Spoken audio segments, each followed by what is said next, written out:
नमस्कार दोस्तों, कुशीनगर एजुकेशन में आप सभी का स्वागत है।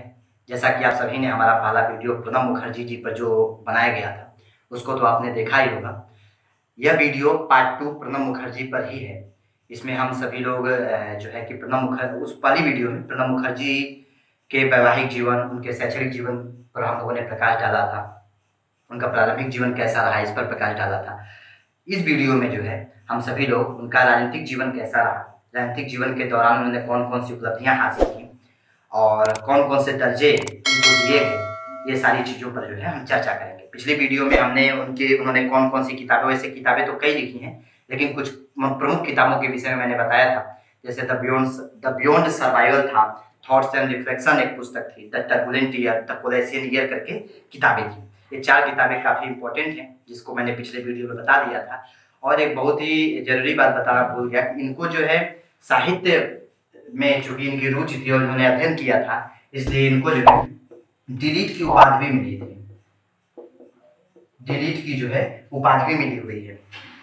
तो ऐसे में हम सभी लोग जो है उनके शैक्षणिक जीवन से अब आगे बढ़ते हैं और यह चर्चा करते हैं कि राजनीति में वो पहली बार कब आए और राजनीति में आने से पहले उनके परिवार से और कौन सदस्य थे जो राजनीति में थे।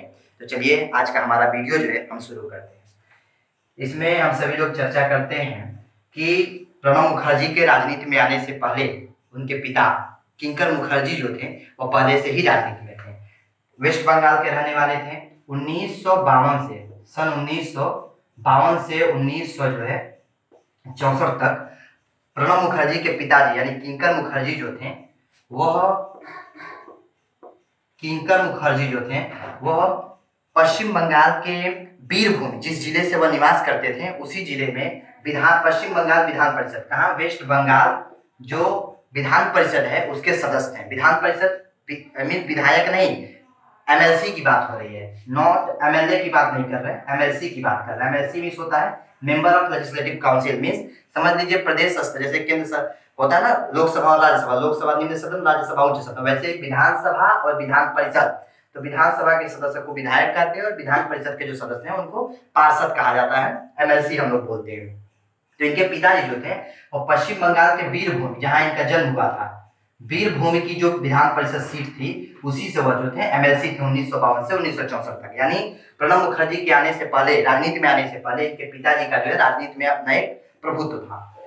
अगला जो हम टॉपिक शुरू कर रहे हैं उसमें जो है प्रणब मुखर्जी जी का जो राजनीतिक करियर है, उनका जो पॉलिटिकल करियर है प्रणब मुखर्जी का, उसमें देखें तो 1969 में पहली बार प्रणब मुखर्जी जो थे वह राज्यसभा के सांसद के तौर पे कांग्रेस के माध्यम से राजनीति में आए थे। तो पहली बार 1969 में प्रणब मुखर्जी जो थे वह राज्यसभा सांसद बने थे, राज्यसभा सदस्य कहिए बने थे, राज्यसभा सदस्य जो है बने थे, कांग्रेस के माध्यम से आए थे। दूसरी बार 1975 में बने राज्यसभा सदस्य, तीसरी बार बने 1993 में, उससे पहले बने थे 1981 में तीसरी बार, चौथी बार बने 1993 में, पांचवी बार बने थे 1999 में राज्यसभा सदस्य प्रणब मुखर्जी। 1969 से 1975 के बीच में 1973 में, कब, सन 1973 में प्रणब मुखर्जी जो थे ये तो 5 बार बने, 1969, 1975, 1981, 1993 और 1999 में ये राज्यसभा सदस्य बने थे। लेकिन 1973 में जो है प्रणब मुखर्जी ये बने थे IDD means industrial development department, INDUSTRIL industrial development department के जो है केंद्रीय उपमंत्री बने थे 1973 में प्रणब मुखर्जी। यानी प्रणब मुखर्जी पहली बार केंद्रीय मंत्री कब बने, तो 1973 में बने।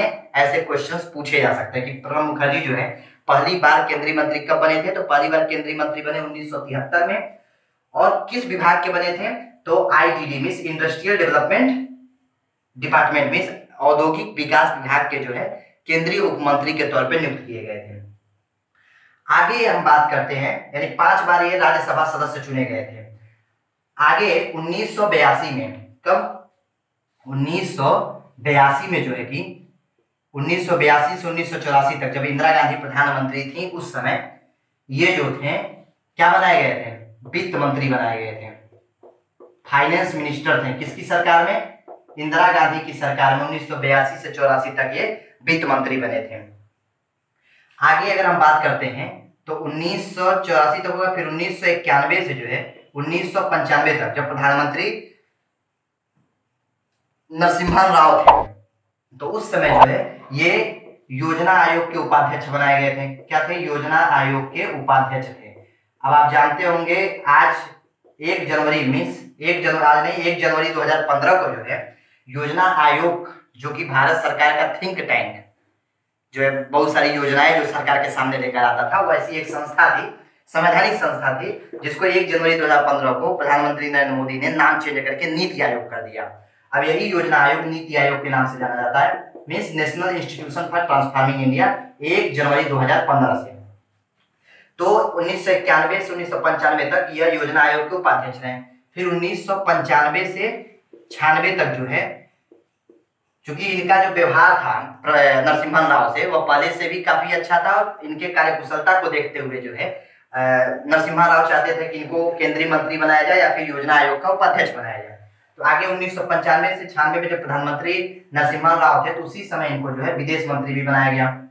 आगे देखते हैं सन 2004 में जब कांग्रेस फिर से सत्ता में आई राजीव गांधी के बाद, क्योंकि बीच में जो है यहाँ पे 1986, 87, 88 के करीब में जो है, मीन्स 86 में 87 में, इन बीच के 2-3 सालों में जो है प्रणब मुखर्जी और जब इंदिरा गांधी की मृत्यु हुई उसके बाद जो राजीव गांधी को प्रधानमंत्री बनाए जाने की समर्थन मंडली बनी थी, उसमें कुछ मतभेद हो गया था प्रणब मुखर्जी का राजीव गांधी और अन्य सदस्यों से, जिसके कारण से जो है प्रणब मुखर्जी को बीच के दौरान में, इंदिरा गांधी की मृत्यु के बाद और इनके राजीव गांधी के प्रधानमंत्री बनने से पहले तक इनको पार्टी से बाहर निकाल दिया गया, प्रणब मुखर्जी को। फिर जब राजीव गांधी जीत के भारत के प्रधानमंत्री बने और प्रणब मुखर्जी से बातचीत हुआ, दोनों के बीच में फिर से तालमेल स्थापित हुए, तो जो है कि प्रणब मुखर्जी फिर से कांग्रेस में आ गया। जब इनको पार्टी से निकाला गया था, तो उस समय इन्होंने जो है राष्ट्रीय समाजवादी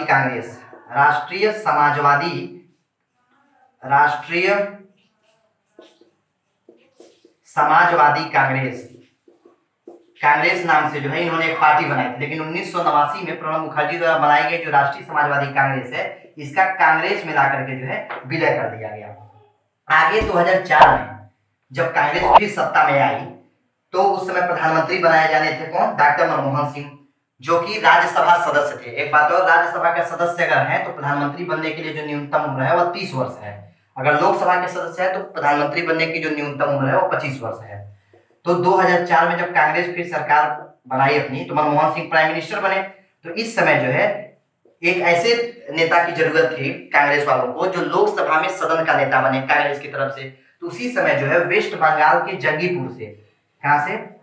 वेस्ट बंगाल के जंगीपुर से जो है, जंगीपुर से ही लोकसभा का चुनाव जीत करके प्रणब मुखर्जी सदन पहुंचे। तो कांग्रेस ने उन्हें सदन का नेता बना दिया। यानी पहली बार अगर कहा जाए तो 2004 में सांसद का चुनाव जीते वेस्ट बंगाल के जंगीपुर से।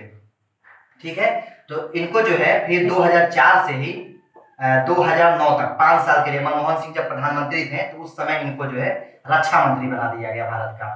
ठीक, फिर 2009 से लेकर के 2012 तक फिर प्रधानमंत्री, कांग्रेस की सरकार बनी, प्रधानमंत्री मनमोहन सिंह बने। इस बीच में इनको जो है वित्त मंत्री बना दिया गया। क्या बना दिया गया? वित्त मंत्री बना दिया गया।